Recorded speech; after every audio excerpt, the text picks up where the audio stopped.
les points qui ont été discutés. C'est d'abord la création d'une structure dont le nom, la dénomination vous sera communiqué dans les tout prochains jours. C'est un acte de bonne foi pour ceux qui se sont engagés à soutenir une transition apaisée pour que les élections crédibles se fassent et à la satisfaction de tous. Les acteurs de la société civile et syndicaux seront conviés à participer à la dynamique. Il ne s'agit pas seulement des coalitions, il s'agit aussi de la société civile et des fêtières qui sont affiliées. Les sociétés syndicales, ça sera un groupe fort, multiple et puissant. Deuxièmement, la mise en place d'une commission de rédaction de mémorandum a été aussi prise et ce mémorandum sera transmis au gouvernement et au plus tard vendredi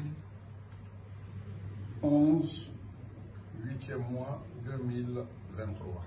Le mémorandum, bien sûr, va parler de tout ce qui nous a été déjà décliné par le ministère de l'administration du territoire concernant le chronogramme, l'application du chronogramme, où nous en sommes aujourd'hui, quelles sont les phases qui sont déjà accomplies et quelles sont les phases qui ne le sont pas encore.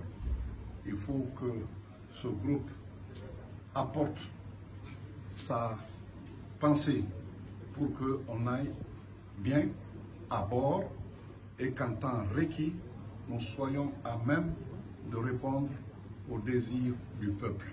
Quitter le pouvoir sans le quitter, ça peut créer des problèmes plus graves qu'on le croit. Ceux qui ont fait ce coup, la garde présidentielle, cette garde présidentielle était justement la garde présidentielle du président. Celui qui est venu après, le président Bazoum, il est du même parti que le président Youssouf. Ils partagent le même parti. C'est une continuation. Mais le partant prend des garde-fous. Dès lors que tu prends des garde-fous, tu dis à ton successeur, tu gardes ceci, tu gardes cela. Ça a été le cas du premier ministre de Bazoum. Ça a été le cas du ministre disons, de la garde présidentielle. Tout cela est une réalité.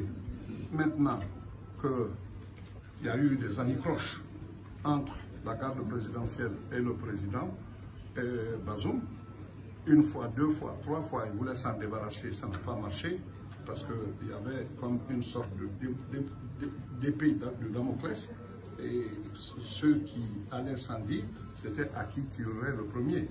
Voilà comment il a été renversé.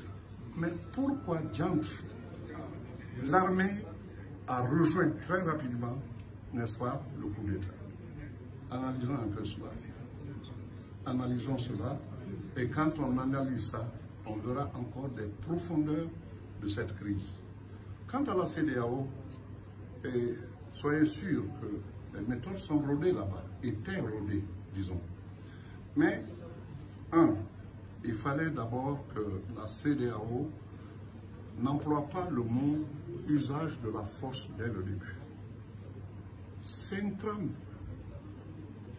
Je rappelle ici, devant vous, que la première organisation qui s'occupe de la paix et de la stabilité du monde, c'est les Nations Unies à travers le Conseil de sécurité, qui opère d'abord sous le chapitre 6, c'est-à-dire le chapitre de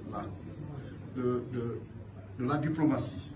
l'envoi des émissaires et des avertissements, envoie des envoyés spéciaux. Quand cela ne marche pas, on monte d'un cran en mettant le pays sous embargo. Si cela ne marche pas, en dernier ressort, on fait appel au chapitre 7. Le chapitre 7, c'est la limite, parce que c'est en ce moment qu'on utilise la force. Mais ici, la CEDEAO a dit, chapitre 7, l'usage de la force n'est pas exclu. À la CEDEAO, ça ne se faisait pas comme ça.